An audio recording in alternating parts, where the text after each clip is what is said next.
The day the stars went dark, Commander Jack Wilson stood on the observation deck of Lunar Base Alpha. His weathered face showed no emotion, but his knuckles turned white as he gripped the railing. Outside the reinforced glass, hundreds of alien ships surrounded Earth like a swarm of glittering insects. They had appeared 3 days ago without warning, their technology far beyond anything humans had developed. "They're deploying something," said Communications Officer Olivia Reeves, her voice steady despite the fear evident in her eyes.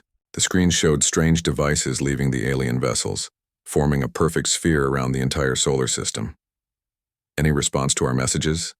Jack asked, though he already knew the answer. "Nothing, sir.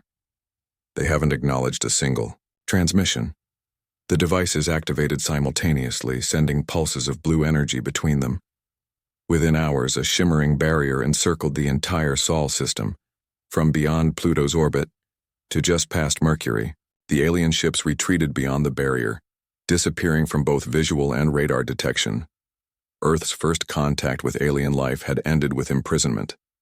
The Galactic Council, as they later learned through intercepted communications, had voted to quarantine humanity. Their judgment, Earth's violent history and unpredictable nature, made humans too dangerous to join the galactic community.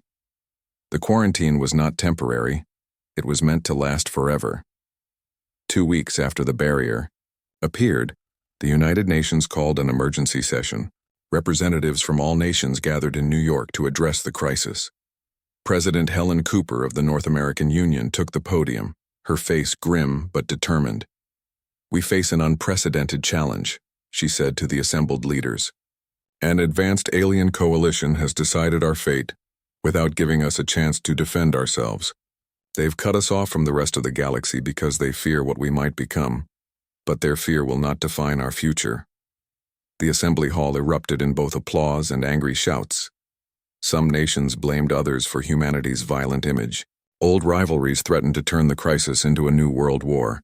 Exactly the behavior that had led to the quarantine. In the chaos, Dr. Lisa Green watched from the back of the hall. At 43, she had already revolutionized quantum physics with her theories on dimensional mechanics. Now the government had tasked her with understanding the alien barrier. "This fighting won't get us anywhere," she whispered to her assistant, Paul Diaz. "We need to focus on the barrier itself." "You really think we can break it?" Paul asked, his doubt clear. "I think we need to understand it first," Lisa replied. "The aliens might see us as violent, but they don't know how stubborn we can be." 3 months later, Lisa stood in her new laboratory beneath the Rocky Mountains. The massive underground facility housed the most advanced equipment Earth could build. Teams of scientists worked around the clock, studying the barrier through remote probes and complex simulations. "The barrier stops physical objects," Lisa explained to the military and political leaders who had come to check on her progress. "But it allows certain types of radiation through. It's selective, designed specifically to keep us in while allowing the basic laws of physics to function normally." General Sam Harris of the newly formed Earth Defense Force frowned. "Can we break it?" "Not yet," Lisa admitted. "But every prison has a weakness. We just need to find it." While Earth scientists searched for answers, the social impact of the quarantine spread rapidly. Religious groups declared it divine punishment. Conspiracy theorists claimed it was all a government hoax. Food prices soared as people hoarded supplies, fearing resource shortages. In orbit around Mars, the Red Planet colony faced its own crisis. The 20,000 colonists had been dependent on regular supply shipments from Earth. Now, they needed to become fully self-sufficient or slowly die. Frank Miller, a former Marine who had helped establish the colony before becoming its diplomatic representative, addressed the panicked colonists gathered in the main dome of Olympus City. "I know you're scared," he said, his voice echoing through the habitat's speakers. "You have every right to be. But look around you. Look at what we've already built on this dusty red rock. We didn't come to Mars because it was easy. We came because we do what humans have always done. We explore, we adapt, we survive." Frank walked through the crowd, touching shoulders, meeting eyes. "We didn't choose this isolation, but we will survive it together. Mars was already on the path to self-sufficiency. We'll just accelerate those plans. The colonists' mood shifted from fear to determination. Work teams formed spontaneously, focusing on expanding the hydroponic farms, recycling systems, and manufacturing facilities.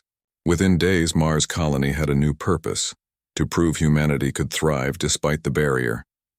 Back on Earth, the initial panic gave way to coordination.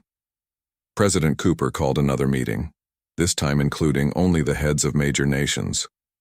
"Divisions made us vulnerable," she told them in the secure conference room. "We cannot afford them anymore. I propose a new global authority, not to replace our governments, but to unite our efforts against this common threat." After weeks of negotiation, the Solar Alliance was born. For the first time in human history, nations pooled their resources, research, and military forces without hidden agendas. The quarantine had accomplished what thousands of years of human diplomacy could not: true unity. 6 months after the barrier appeared, Lisa Green made her first breakthrough. Her team had discovered that the barrier had regular fluctuations, tiny instabilities that occurred in patterns. "It's like a heartbeat," she told Paul as they watched the data stream across their screens. "Every 72 hours, the barrier weakens for approximately 1/10 of a second." "That's not long enough to get a ship through," Paul pointed out. "No," Lisa agreed. "But it tells us something important. The barrier requires enormous energy to maintain. The aliens didn't just set it and forget it. They're actively powering it from somewhere." This discovery led to the most ambitious project in human history. If humanity couldn't break through the barrier yet, they would prepare for the day they could. The Solar Alliance diverted resources to space exploration within their prison, establishing bases on every major moon and planet in the system. Mining operations on asteroids provided raw materials. Factories in Earth orbit built ships designed to study the barrier and eventually to travel beyond it. The quarantine had been meant to contain humanity, but instead, it drove an unprecedented era of advancement and cooperation. 1 year after the barrier appeared, Commander Jack Wilson stood on the bridge of the Alliance's newest vessel, the Defiance. Through the view screen, he could see the shimmering wall that marked the edge of human territory. "The aliens thought they were locking us in a cage," he said to his crew. "They didn't realize they were locking us in a laboratory. And when we finally get out, the galaxy won't know what hit them." The Defiance turned and headed back toward Earth, where humanity continued to prepare, to study, and to unite. The stars might be temporarily beyond their reach, but humans had always been good at one thing above all others: turning impossible situations into opportunities. The banishment had begun, but it was far from the end of humanity's story. 23 years had passed since the day the barrier went up. Dr. Lisa Green's hair had turned silver, lines had formed around her eyes, but her mind remained as sharp as ever.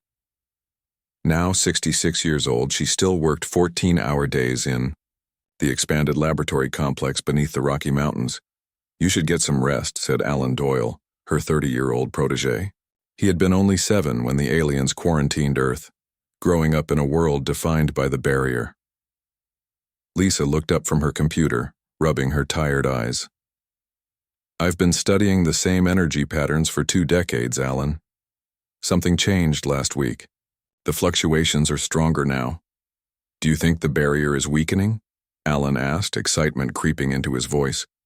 "Not weakening," Lisa said, pulling up a 3-dimensional model of the barrier. "It's evolving, like it's adjusting to maintain stability. And that tells us something crucial about how it works." For years, scientists had tried everything to penetrate the barrier. They had fired missiles at it, attempted to dig under it, only to find it extended deep into the Earth, and even tried to teleport objects through it using experimental quantum technology. Nothing worked. But Lisa had never given up. Instead of trying to break the barrier by force, she had focused on understanding its fundamental nature. Now, her patience was finally paying off. "The barrier doesn't operate on conventional physics," she explained to Alan.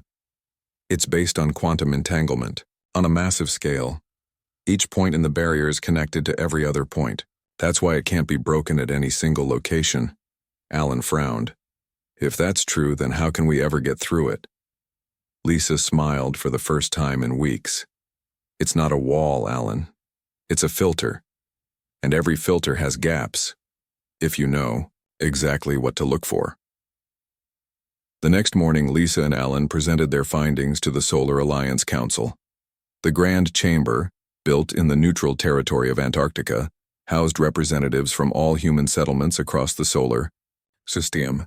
In the front row sat President Carlos Mendez, leader of the unified Earth government, alongside representatives from the Mars, Venus, and Jupiter colonies. The barrier operates by rejecting specific quantum signatures, Lisa explained, her voice echoing in the silent chamber.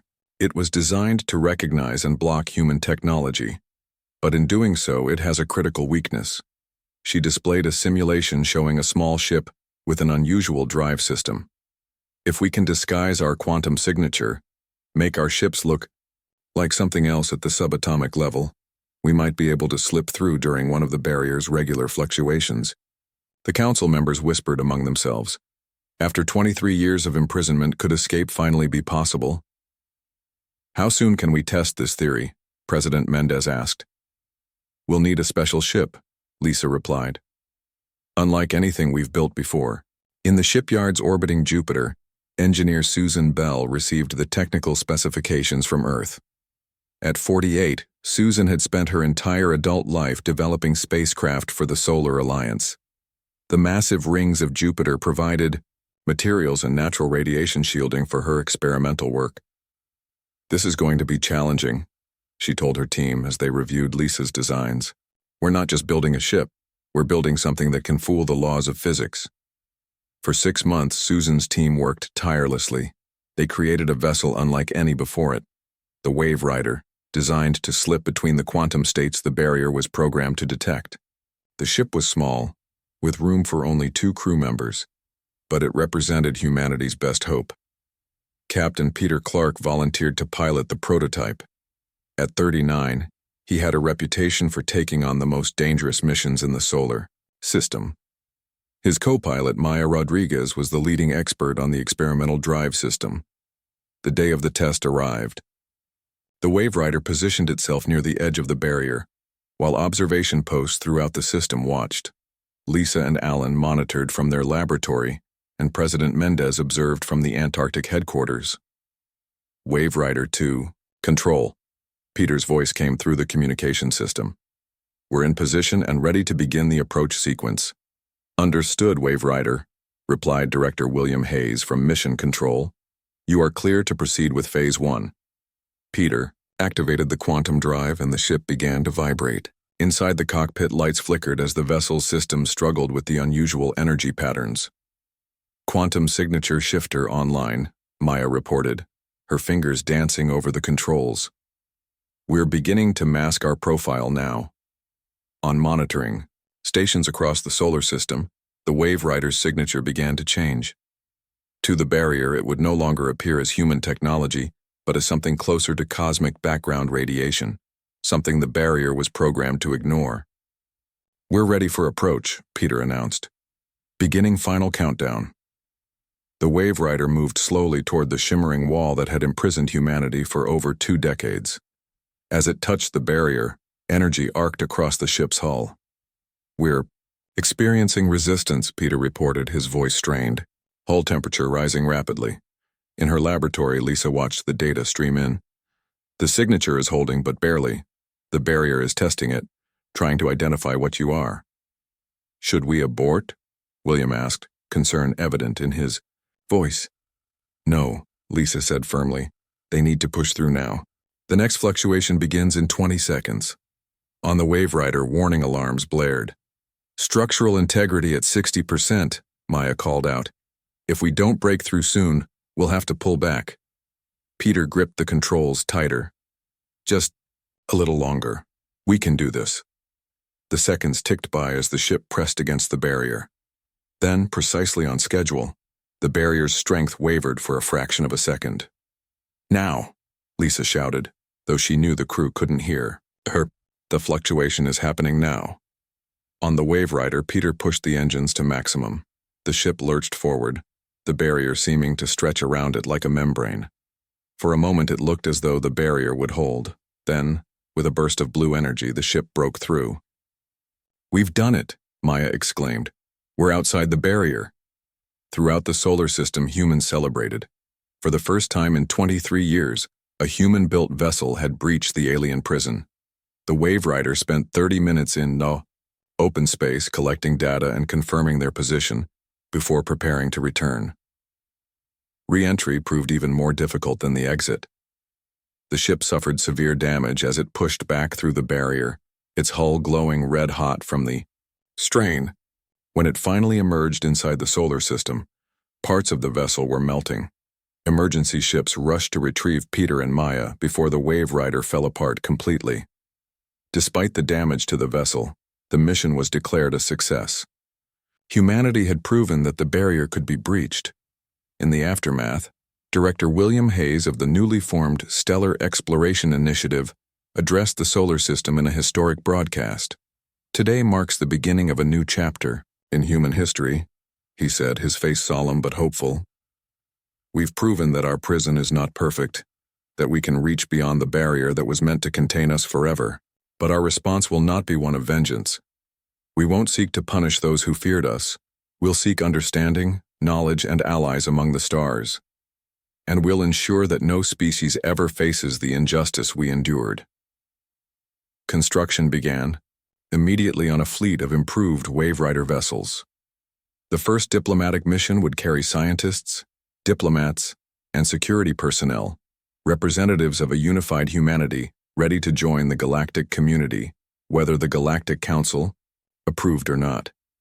As Lisa watched the preparations, Alan stood beside her. "Do you think the aliens will try to stop us again?" he asked. Lisa shook her head. "They underestimated us once. That was their mistake. We're not just breaking out of our prison, we're bringing something new to the galaxy, something they've never seen before." "What's that?" Alan asked. "A species that turned imprisonment into innovation," Lisa replied. "Isolation into unity, fear into hope. That's the true human breakthrough." 50 years had passed since humanity broke through the barrier. The small crack in their cosmic prison had widened into a gateway to the stars. Human ships now traveled regularly beyond the Sol system, using improved versions of the Wave Rider, technology that Dr. Lisa Green had pioneered before her death 15 years ago. In those 5 decades, humanity had established 12 colonies on worlds circling nearby stars. Each colony represented a different approach to human expansion, some focused on mining resources, others on agriculture, and a few on pure scientific research. All of them shared a common trait. They were built far from any known Galactic Council territory. On the frontier world of New Haven, orbiting Tau Ceti, Governor Kate Martinez stood at the viewport of the colony's main dome, watching alien shuttles land on the designated pads. At 48, Kate had spent most of her adult life away from Earth, first as a scout for habitable worlds, and now as leader of humanity's most diverse colony. "How many arrived in this group?" she asked her assistant, Ben Cooper. 73. "Refugees," Ben replied, checking his tablet. "Mostly Larusi with a few Centauri families. All of them fled from Draconis control." Kate nodded grimly. Over the past year, an increasing number of alien refugees had sought sanctuary on New Haven. They brought disturbing stories of a species called the Draconis, who had taken control of a sector of space that once belonged to the Galactic Council. The Draconis enforced their rule with brutal efficiency, and their ships bore the Council's insignia, suggesting they operated with at least some official approval. "Have the welcome teams ready," Kate instructed. "Make sure the translation systems are working properly. I want these people to feel safe." New Haven had been founded as a purely human colony, but Kate's decision to accept alien refugees had transformed it into something unique. The first truly mixed community of humans and other species. The Solar Alliance Security Council had initially opposed her decision, fearing it might draw unwanted attention from the council races that had imprisoned humanity. Sometimes compassion is more important than caution. Kate had told them during the heated debate. Her decision stood, and New Haven became known throughout nearby sectors as a place where the persecuted could find safety. As Kate walked toward the reception area to greet the new arrivals, an urgent message came through her communication implant. "Governor, we've detected 3 unidentified vessels entering the system," reported Security Chief Luis Ortega. "Their energy signatures match known council patterns." Kate's step faltered. In 50 years of expansion, humans had carefully avoided direct contact with council races. The barrier around Sol remained in place, but humanity had built its new civilization in the shadows, staying away from established trade routes and major alien powers. "Are they heading toward the colony?" she asked, quickening her pace toward the command center. "Yes, ma'am. Current trajectory suggests they'll reach us in about 4 hours. Alert Admiral Russell. Tell him we may need support." She paused. "And Luis, make sure our guests are moved to the secure shelters. If these are Draconis ships, they might be hunting the refugees." 4 light years away, Admiral Doug Russell received the emergency signal aboard the Deep Space Station Vigilance. At 62, Doug had served in the Earth Defense Force before the breakthrough and had witnessed humanity's expansion from its earliest days. Now he commanded the growing human fleet from this hidden station that served as both military headquarters and early warning system. 3 council warships heading for New Haven, Doug read aloud to his senior staff. "This could be the contact we've been expecting and dreading." Captain Elena Vega, his tactical officer, studied the data. "The nearest response vessel is the Horizon, Admiral. They could reach New Haven in just under 5 hours. "Not fast enough," Doug replied. He looked at the star map showing human territory. 12 inhabited systems surrounded by an expanding network of unmanned monitoring stations. "We can't risk one of our oldest colonies. Prepare my ship. We're going ourselves." Within 30 minutes, the Alliance flagship Guardian emerged from its dock at Vigilance. The massive vessel represented the pinnacle of human engineering, built not just to travel through space, but to fight if necessary. Though humanity had expanded peacefully, they had never forgotten the lesson of the barrier. In the galaxy, power was respected. As the Guardian entered faster-than-light travel, Doug considered his options. The Guardian could reach New Haven before the Council ships, but what then? Open conflict with the Council could be disastrous. Humanity had grown strong, but was still vastly outnumbered by the combined forces of the galactic powers. "We've spent 50 years hiding in plain sight," he told his officers during the journey, expanding carefully, avoiding attention. "That ends today one way or another." Back on New Haven, Kate Martinez prepared her colony for possible conflict. Defensive shields activated over the settlement domes, and militia members took up positions. The refugees were secured in underground shelters, many of them terrified at the prospect of falling back into Draconis hands. A Larasi elder named Threll approached Kate as she reviewed evacuation plans. His translator device converted his musical language into English. "We brought this danger to your world," Threll said, his large eyes blinking rapidly in distress. "Perhaps we should surrender ourselves. Save your people." Kate shook her head firmly. "That's not how we do things, Threll. Your people came seeking safety and we promised to provide it. We keep our promises." The Council ships entered orbit around New Haven 3 hours later. Their sleek designs marked them as military vessels, heavily armed and shielded. Before they could transmit any demands, the Guardian emerged from light speed, positioning itself between the colony and the alien ships. "This is Admiral Douglas Russell of the Solar Alliance," Doug transmitted on all frequencies. "You have entered human territory without permission. State your purpose." For several tense minutes, there was no response. Then a visual communication came through, showing a reptilian being in an ornate uniform. The Draconis commander regarded Doug with cold, vertical pupiled eyes. "Human vessels are not recognized by galactic law," the alien stated. "Your species is quarantined. Any humans found outside their system are subject to immediate termination." Doug remained calm despite the threat. "We were imprisoned without trial," he replied. "We escaped without vengeance." The barrier could not hold us, and neither will your threats. I ask again, why have you come to this peaceful colony? The Draconis commander hissed softly. We track fugitives from justice. Our sensors detect non-human life signs on your colony. Surrender them immediately. The people you're seeking have requested asylum under Alliance protection, Doug stated. Their status is not open for negotiation. As the standoff continued, Doug silently signaled his tactical officer. While he kept the Draconis commander distracted with diplomatic talk, small stealth drones launched from the Guardian. These surveillance devices, developed by Earth's intelligence services, were designed to attach to alien vessels and transmit information back to human space. After an hour of threats and counter-threats, the Council ships finally withdrew.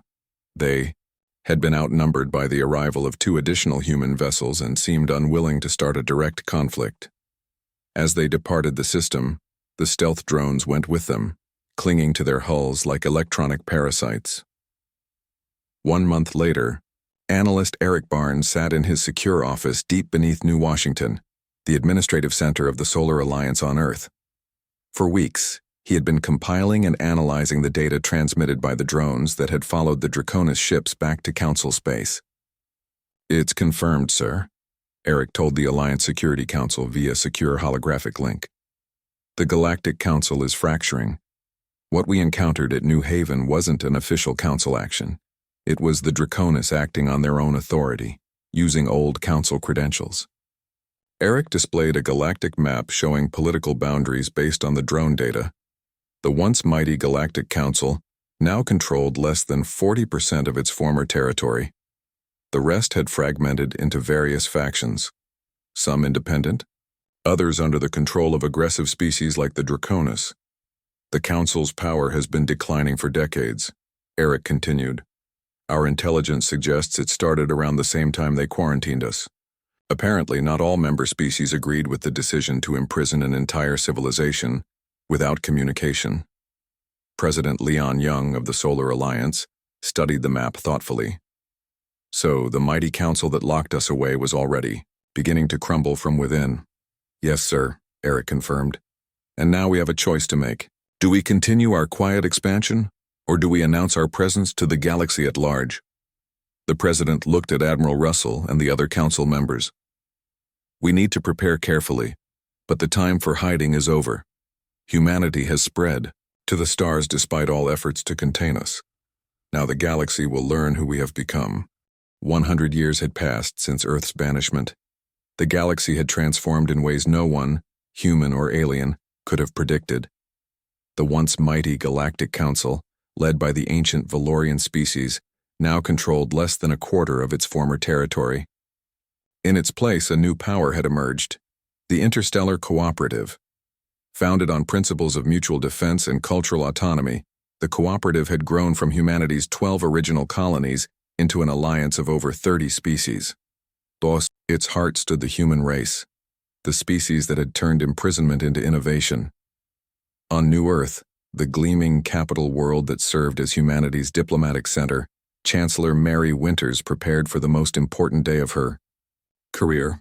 At 58, Mary had spent decades in diplomatic service, helping to forge alliances with species who had never heard of Earth before meeting humans among the stars. The delegates from the Taurian Confederation have arrived, announced her aide Greg Foster. That's the last major group. All 34 member species are now represented. Mary nodded, adjusting her formal uniform. The grand chamber of the Cooperative Assembly waited below, its massive circular design inspired by the United Nations building from old Earth. Today would mark the centennial of humanity's escape from the barrier and the formal establishment of the Cooperative as the dominant power in this sector of the galaxy. Any word from the Valorian delegation? Mary asked as they walked toward the assembly chamber. Greg's expression tightened. They've sent a junior diplomatic representative only. Apparently, the Valorian High Council still refuses to officially recognize humans as equals. Mary smiled faintly. 100 years, and they still can't admit they were wrong about us. Pride has a long memory. The assembly chamber hummed with conversation in dozens of languages, though all delegates wore translation devices developed by human and Lirasi scientists. Representatives from species that had been enemies for centuries now sat side by side, under the cooperative's protection. As Mary entered, a respectful hush fell over the gathering. She took her place at the central podium, looking out at the diverse assembly. Some delegates resembled humans closely enough to be cousins. Others were so alien that special environmental suits were needed for them to survive in the chamber's atmosphere. 100 years ago today, Mary began, her voice clear and strong. Humanity faced extinction. The Galactic Council, fearing what we might become, imprisoned our entire species within our home system. They expected us to wither away, forgotten by the galaxy. She paused, looking around the chamber. Instead, we grew stronger. We united.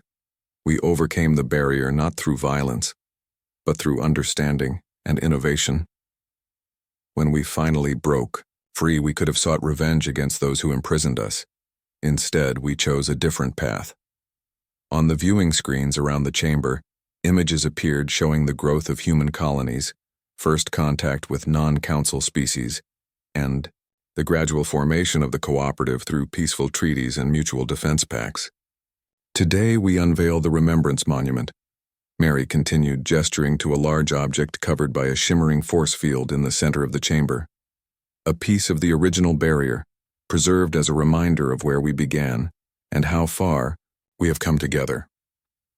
The force field vanished, revealing a 2-meter segment of the energy barrier that had once surrounded the Sol system. Somehow engineers had managed to stabilize it, turning the prison wall into a beautiful shimmering sculpture that pulsed with soft blue light. This monument stands not as a symbol of resentment, but as a testament to resilience. Not just human resilience, but the resilience of all free peoples who choose cooperation over domination. The assembly erupted in applause. Even the Valorian representative seated in the back of the chamber watched with an expression that might have been respect. After the ceremony, Mary met privately with key delegates to discuss the ongoing Draconis conflict. Though pushed back from cooperative space, the Draconis Empire continued to threaten border worlds and had formed an alliance with several other former council species who resented the new order. "We've lost contact with 3 outposts in the Perseus sector," reported Shrix, the insectoid commander of the Cooperative Defense Force. "Intelligence suggests a major Draconis offensive may be imminent." Mary studied the strategic display. "Increase patrols along the border. But remember our principles. We defend, we don't preemptively strike."